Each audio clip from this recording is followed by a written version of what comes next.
Hi, welcome to this Corbettmaths video. In this video we're going to look at integration. Integration is the reverse process to differentiation. So make sure you're confident with your differentiation, make sure you've watched the Corbettmaths videos and done the questions on that. But if we had y equals x to the power of n, to differentiate, to find dy by dx, or the gradient function, we would bring down the power and we would reduce the power by 1.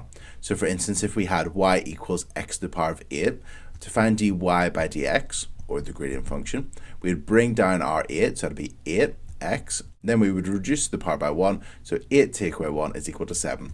So if we had y equals x to the power of 8, dy by dx would be equal to 8x to the power of 7. That process is called differentiation. Now if we want to go backwards and we want to find out what y is, then that process is called integration or integrating. So to go backwards, what we do is we add 1 to the power and we divide by the new power. So for instance, if we had 8x to the power of 7, we would add 1 to the power, so that would be x to the power of 8.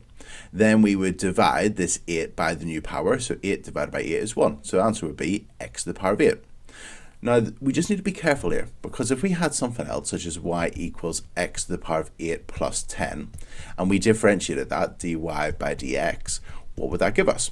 Well, bringing down the power, now we're differentiating here to find our dy by dx, we're going to differentiate, so bringing down the power would be 8x, and then reducing the power by 1 would be equal to 7.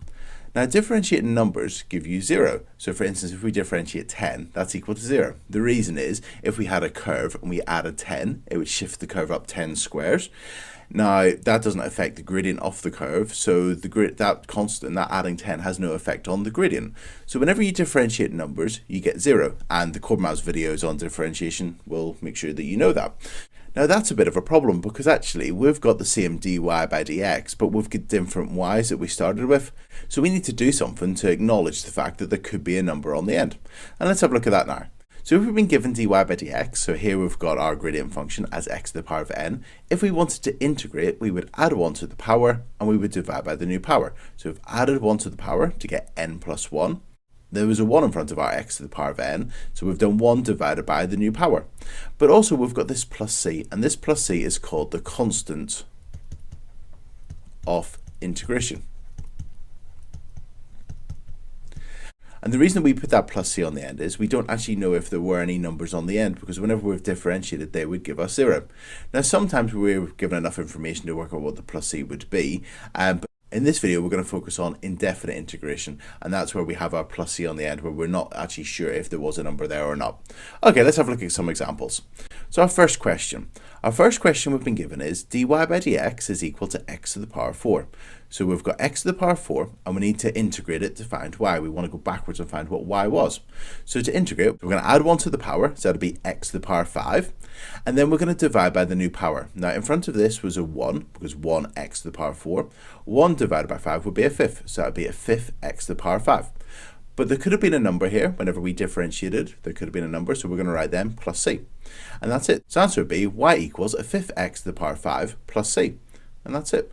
So we have gone from our dy by dx back up to what our y would be by integrating. Okay, let's have a look at another example. If we were given dy by dx, the gradient function, and we wanted to find y, what we'd do is we'd write y equals, we would add 1 to the power, so that'd be x cubed, because 2 plus 1 is 3, and then we would divide by the new power. Now there's a 15 there, we're going to divide that by 3, so that's 5. So the answer would be y equals 5x cubed plus c. Make sure you always put that plus c on the end whenever you're integrating. Okay, next. Okay, let's have a look at our next question. So this time we've got dy by dx equals a number, 8, and we've been asked to find y. So whenever we integrate, we're going to increase the power of x by 1. So that's going to give us, well, we've got y equals. Now here we've got no x's, or it'll be, I suppose it'll be x to the power of 0, because x to the power of 0 is 1. And when we increase the power of the x by 1, we're going to get x. So that'll be 8x. Then we're going to divide by the new power. Well, 8 divided by 1 is just 8. And then we've got our plus c. So whenever you've got a number and you integrate, you're just going to put your letter beside it. So for instance, if it was 8, it would be 8x plus c. If it was 10 and you integrate it, it'd be 10x plus c, and so on. And if you watch the videos in differentiation, you would be happy that whenever you had something like 20x and you differentiated it, you would get 20. Okay, let's have a look at our next question. Our next question, we've been given that dy by dx equals 3x squared. So to find y, what we're going to do is we're going to integrate. So let's increase the power of x by 1. So that'll be x cubed by increasing the power of x by 1. And then we're going to divide by the new power. So 3 divided by 3 is 1. Now I'm not going to write 1x cubed. I'm just going to write x cubed. So y equals x cubed. But always remember to put our plus c, our constant of integration. Okay, our next question. Okay, this time we've got dy by dx equals minus 4x. Find y. So y equals increase the power of x by 1. So here we've got x to the power of 1. We're going to increase the power of x by 1, so that'll be x squared. And then divide by the new power. We've got minus 4. We're going to divide it by 2. That's going to be minus 2. So it'll be minus 2x squared plus c. Okay, our next question. Okay, next question is dy by dx equals 12x to the power of negative 3. So if we want to integrate to find y, we're going to increase the power of x by 1. So the power at the minute's minus 3, or negative 3. When you increase it by 1, that'll be bring you back up. So it'll be negative 2 or minus 2. So let's put that down, negative 2. And we're going to take our number 12 and we're going to divide it by the new power. 12 divided by negative 2 would be negative 6. So it'll be negative 6x to the negative 2 plus c. Okay, our next question. Okay, let's have a look at some questions now where we've got lots of different terms. So this time we've got dy by dx equals 3x squared plus x minus 1. So to integrate this, we're going to just integrate each term separately. So we're going to find our y by getting, starting off with our 3x squared, increase the power of x by 1, so it's going to be x cubed, and divide by our new power, so we've got 3 divided by 3 is equal to 1, so that would be y equals x cubed, so that's that part done.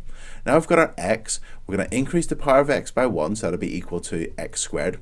We're then going to divide by our new power. This was 1x, if you divide that by 2, that's a half, so that's a half x squared. And then we've got minus 1. When you integrate a number, remember it's just going to be minus 1x or just minus x, because whenever you integrate minus 1, it'll be minus 1x or minus x. And then we've got our plus c, and that's it. So if we had dy by dx, then that was equal to 3x squared plus x minus 1. Our y would be equal to x cubed plus a half x squared minus x plus c. And we can check it by differentiating. So we could bring the 3 down, that would be 3x, and then reduce the power by 1, so that'll be squared. Then if we had a half x squared, we could bring the power down. A half times 2 is equal to 1. Reduce the power by 1, that's equal to 1, so that would just be x. If we had minus x, that would be minus 1x. If we differentiated, that would be minus 1. And the number, when we differentiated, that would give us 0. So we know we're right. Okay, our next question. If we've got dy by dx is equal to 9x squared plus 6x to the negative 3, if we wanted to find y, we increase the power by 1, so that'll be x cubed, and then we divide by the new power. So we've got 9 divided by 3, and that's equal to 3. So integrating 9x squared would give us 3x cubed. Now the next term we need to integrate is 6x to the power of negative 3. So what we're going to do here is we're going to take our x and we're going to increase the power by 1, so that'll be x to the power of negative 2. Because whenever you increase by 1, you're going closer to 0. Then we need to divide by our new power. So we're going to take our 6 and we're going to divide it by negative 2. 6 divided by negative 2 would be negative 3.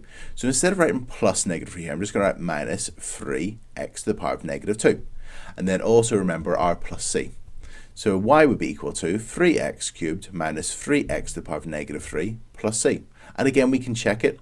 Bringing the 3 down would be 9x squared if we differentiated that.